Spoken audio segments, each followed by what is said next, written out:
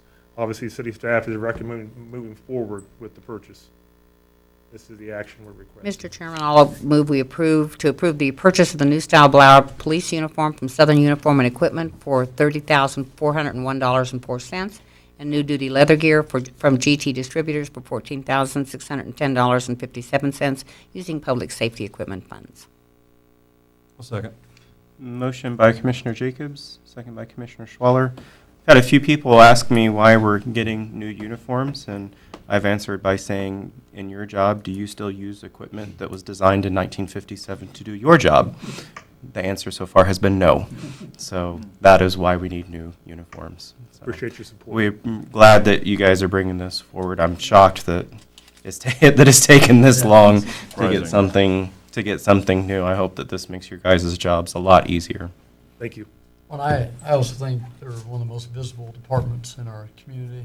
I think you're going to look very professional, and I think you guys deserve it. And I think it's a great look for you guys.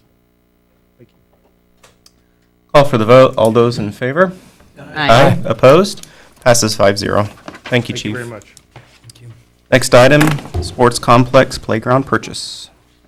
Good evening, Commissioners. Jeff Boyle, Director of Parks. Here tonight to request the purchase of a playground unit for the Bickel-Schmidt Sports Complex. Currently, the southwest quad of the complex does not have any play equipment at all. Last year during the budget preparation period, I visited with Roger Bixman to discuss having a joint project out there, and Roger agreed to fund up to $50,000 to help the city put in a playground unit, basically matching funds. So with that in mind, we budgeted for our $50,000 out of the special parks budget, and prepared an RFP this year for a playground unit with a cover and netting on two sides. The cover and the netting are mainly for foul ball protection, for a not to exceed price of $100,000, and we received 12 proposals total. This is the southwest quad. So last week we talked about the reasons why the other four quadrants could not be used. Very tall slope. This one's tall slope close to the parking lot. This one has all of our major trunk lines running into it. So this became our best option. It's very flat. It's a perfect location for a playground unit. This is the actual size we have to work with. I mentioned last week we will move those 3 trees to strategic locations with our tree spade to try and provide some shade for those folks that are out there in the heat of the day. The recommended playground was selected based on 3 main factors: the number of play features offered, the age groups covered by those features, and then lastly was the warranty on the equipment. We always look at those 3 things when we're buying playgrounds. This is the staff recommended playground. It has the most features of any playground that we received on any of our proposals. It has 21 total play features. It's got 5 different levels of play. We've got the ground level stuff where the kids can play the chimes, the little peeky windows, or some stools hidden back up under here, various panels at ground level. Then we have a step up to the level 2, level 3 at the slide. Here's level 2, level 3, level 4, and level 5. So it's a very unique playground. We weren't expecting to get quite this large of a playground out there, but very fortunate to have that proposal come in. Proposals were voted on by HRC staff and city staff. Interestingly enough, for the first time ever that I can remember, this particular playground unit received all 100% of the votes from all those who voted. So it is a very nice unit. Past projects with Riggs Recreation, who is the contractor for this playground. The East Frontier playground in East Frontier Park, Rotary Club put in. That was a Riggs project. And then also the Pratt Optimus soccer field playground. Both have been very good playgrounds, very little problems with them. Vandalism mainly the problem. We haven't had any failure from workmanship or anything like that. Riggs Recreation also painted our tennis courts several years ago and did a great job on that. So as far as the contractor goes, we have no issues with the contractor at all. Again, this is what the unit looks like. It does have a hip-style roof. It's a 90-mile-an-hour wind load, 10-year warranty. First 6 years are free, last 4 are prorated. The warranty, basically on all the equipment, on all the proposals, is pretty much the same. This one actually had a little better warranty on a few items, such as the pour-in-place. That pour-in-place has a 5-year warranty, where most of the other companies only have a 3-year warranty on the black pour-in-place. It's all ASTM certified, so great unit. This is our action requested if you choose to move forward with the item.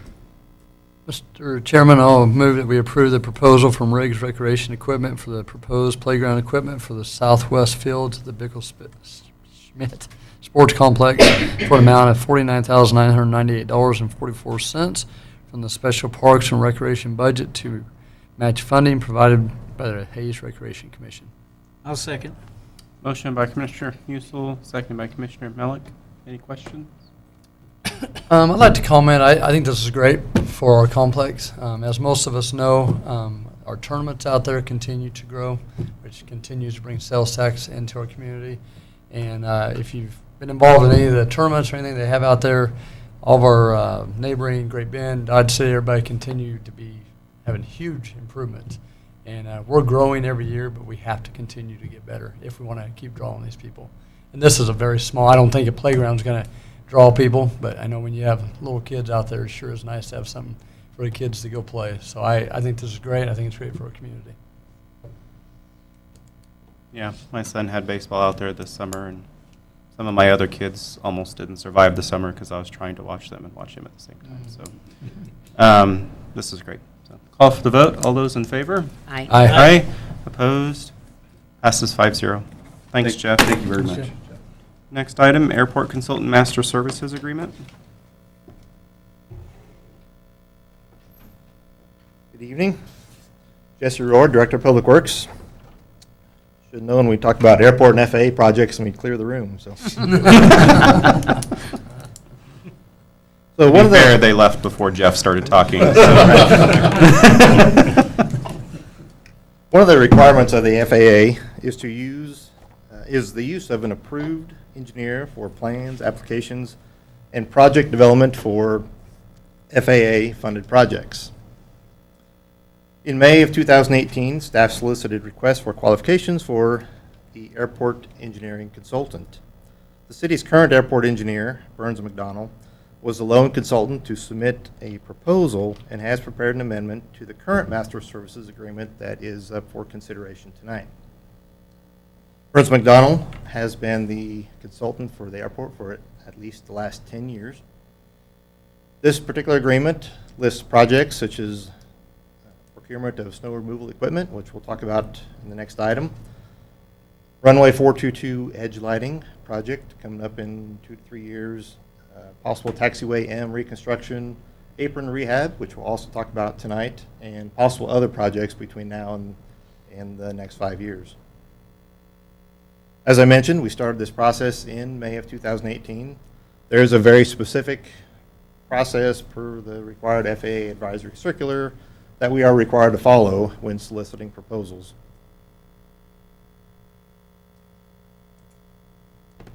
Your options would be to approve the amendment, which would be amendment number 3 to the existing master professional services agreement from Burns McDonnell. You can reject the agreement or direct staff to another option. This is the action requested. With that, I'd answer any questions you might have about the agreement. I'll make a motion that we authorize the city manager to execute amendment number 3 to the master service agreement with Burns and McDonnell. Second. Motion by Commissioner Melick, second by Commissioner Jacobs. I don't have any questions. Anybody? Okay. Call for the vote. All those in favor? Aye. Opposed? Passes 5-0. Next item, snow removal equipment. Okay, this item well, the first of two work authorizations we're asking for. The process to go through and acquire a piece of snow removal equipment for the airport was included in the 2018 Airport Capital Improvement Plan as an eligible and recommended purchase through the FAA. Over the years, we have found that current equipment is not sufficient or efficient. And I do want to mention, I know it was asked last week about past purchases of snow removal equipment. And the last piece that was purchased was a snow broom in 2016. Prior to that, we purchased the Kodiak snow blower in 2013. Those are the last two pieces funded by FAA purchased in the last 12 years. So we talk about them often. Sometimes we talk about it 3 times before we even get to this phase. You hear about it during the capital improvement plan discussion, at least 1 year, sometimes 2 years running. So while we talk about it often, and it only seems like we're talking about snow removal equipment, those are the pieces that we have purchased in past years. The current request for this,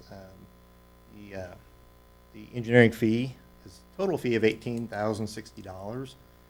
It's a 90-10 split, with the FAA picking up 90%, leaving the city of Hayes responsible for approximately $1,800. And of the total cost, the total estimated cost for the equipment is just under $170,000.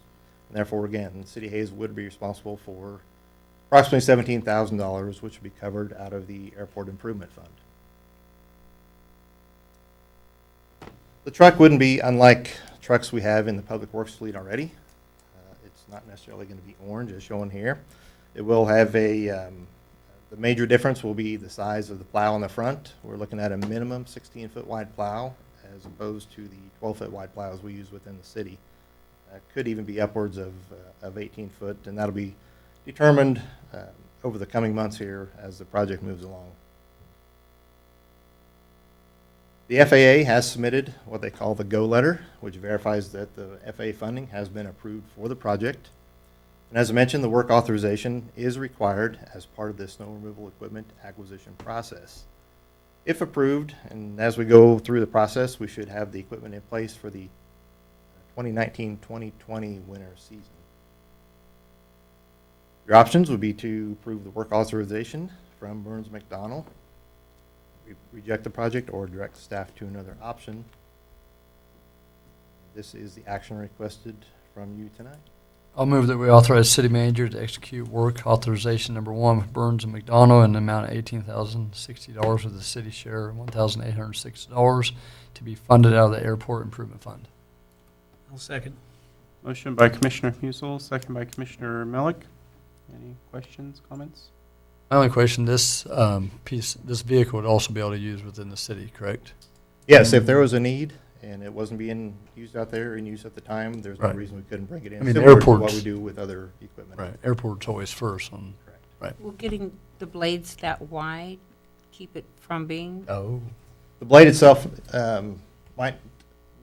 would unlikely be used in town. However, the hookup should be similar, and Very we can good. use, have a backup truck and use existing plows. Thank you. Call for the vote. All those in favor? Aye. Opposed? Passes 5-0. Last item, airport apron rehabilitation. All right, the last item tonight is for another work authorization agreement from Burns McDonnell for airport apron rehabilitation. This is also included on the 2018 ACIP as an eligible project through FAA. Current request is for design only. Total cost of design $91,000 plus. Again, the city share being 10% of that, and estimated cost of the total project approximately $675,000. City share being approximately $67,000. I do want to mention, on both the airport apron rehab project and the snow removal equipment we just talked about, an award of bid will be brought back late spring, early summer as this project moves along. So you will see this again at least one more time before we move forward with the purchase. This project will include areas of isolated concrete panel removal and replacement, as well as installation and actually extension of an existing trench drain. There'll be joint sealing and painting as necessary. This image here, the blue dashed line here indicates an existing trench drain that starts towards the south end of the apron and goes to the north. Here's a terminal right up here. This area in green will be the extension of the trench drain for additional drainage issues that we have right now. And then within the red boundary will be areas of concrete removal and replacement where we have issues, drainage and other concrete issues currently. Again, FAA has given the go-ahead to begin this project. It is eligible for funding, and they have verified that the funding has been approved for this particular project. We'll be looking at a late summer, fall construction likely, and it is our full intention that the airport will remain fully functional during the project. May require a relocated docking area for the SkyWest plane as it comes in. However, and we'll talk about this more when we come back for award of bid, how the phasing will look and how that'll affect any airport operations. Same options here: approve the work authorization number 2, reject, or provide us other options. This would be what we're requesting tonight. Mr. Chairman, I move we authorize the city manager to execute work authorization number 2 with Burns and McDonald in the amount of $91,490, with the city share $9,149 to be funded out of the Airport Improvement Fund. Second. Motion by Commissioner Jacobs, seconded by Commissioner Musil. I had an interesting thing pop up in my news feed earlier this week. St. George, Utah, the home of SkyWest, apparently built a new airport within the past 10 years. And whatever they did, I guess, didn't work out. They have to completely rebuild their runway and shut down their airport for 4 months. So, and I think they fly a lot more people than we do. So anyway, I mean, I don't know why I mentioned that other than hopefully we can stay open and not cause any problems to passengers while we're doing We have more work. runway to do. Definitely Definitely is our intention. So. We can guarantee we won't have to rebuild the runway as a part of this project. Perfect. Music to my ears. Thank you, Toby. Call for the vote. All those in favor? Aye. Opposed? Passes 5-0. Thank you. Thanks, Jesse. Any inquiries or comments from commissioners? The only thing is, our employees kudos to our employees because they're all working very hard on the alley cleanup. And I believe, according to Toby, it's going well. What I've seen, it's going well. I've been lucky. They've been by my house and cleaned everything up. It really looks nice. I agree with Commissioner Malik. The only thing I'd ask for, and I don't know if it's scheduled or not, but I'd really like to have an update on retail strategies, activities or efforts between now and the end of the year maybe. And I don't care who does it, whether it's them or Jacob, or I'd just like to know where we're at. Thank you. I just want to say kudos to all the employees that we recognized tonight. I mean, we all deal with many of them on a daily basis and giving us information. And without those guys, I don't think our community would be what it is. So thank you guys. Yesterday, perhaps it was Tuesday, I happened to be driving by the Hayes Aquatic Park, and there was a semi-trailer unloading the parts for a new water feature. And, of course, I was not too thrilled with it. But it's rather large, so it's exciting. They'll probably begin the installation, and it's going to be a pretty substantial addition to the Hayes Aquatic Park. Yeah, I appreciate all the employees who came out tonight. I hope that they feel appreciated because we definitely appreciate their work. You know, with election season, it seems like we either hear about how horrible government is or maybe how great government is. I don't know. I guess it depends on which side you're on. But it's important to remember kind of what we've talked about tonight. We have a nearly $28 million project that is 52 days ahead of schedule, where we've had no change orders to date. And I don't know how many. I know how many days we have left. I don't know how many days into the project. Days. So we're into the project 280 days, and we've not had one change order. We already have financing in place, and we know how we're going to pay for this moving forward. We're nearly going to complete Allen Street, and we'll have done so paying cash and at minimal disruption to the people around it, just like we did to 13th, And it just is like we nice. did to Oh, 8th. It is And nice. it looks very nice. I don't know, just thought I would, it's in today's society, and especially this time of the year, I think it's so easy to point out all the negatives that are happening with government at all levels, and it's harder to point out all the good things that are going on. We have a lot of good things going on. It doesn't make the headlines, and it definitely doesn't make the talk of the city as much, but we have a lot of good things going on. We have a lot of good things going on because we have a lot of good employees That's exactly that right. have been here for a very long time and make us look good. Make us look good by us not being the talk, I guess maybe that is how we look good, is when we're not the topic of Right. discussion. But I wish in a way that sometimes this was the topic of discussion. I wish that we would have more fire within the community about the mill levy being at 25 from the city for 11 years, for paying cash for our projects, for managing our projects well with no change orders and being ahead of schedule. So, I don't know, just felt like I needed to point that out tonight. So, thanks for entertaining me. With that, God bless the city of Hayes. We're adjourned.